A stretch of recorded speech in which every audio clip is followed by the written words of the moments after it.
police স্টেশনেৰ ভিতৰত আমি video' বনাব পাৰিম নে নোৱাৰিম তাৰে উত্তৰটো হ'ল ভিডিঅ' আমি পুলিশ স্টেশনেৰ ভিতৰত বনাব পাৰিম কিন্তু যদিহে পুলিচে আপোনাৰ লগত কিবা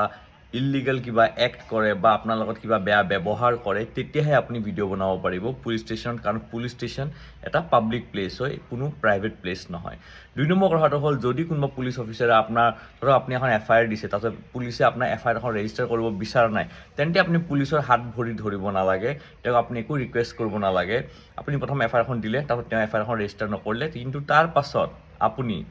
আপোনাৰ সেই ডিষ্ট্ৰিক্টৰ এছপি তাত আপুনি কমপ্লেইন দিব লাগিব সেই পুলিচজনৰ ওপৰত যে আপোনাৰ এফআইআৰখন ৰেজিষ্টাৰ কৰা নাই আৰু তাৰ পাছত যদি এছপি তাত কমপ্লেইন দিয়াৰ পাছতো আপোনাৰ এফআইআৰখন ৰেজিষ্টাৰ হোৱা নাই তেন্তে আপুনি আপোনাৰ চিনাকি এডভকেটৰ লগত কথা পাতি পেলাই আপুনি কোৰ্টত এখন পিটিশ্যন দিব পাৰে যে আপোনাৰ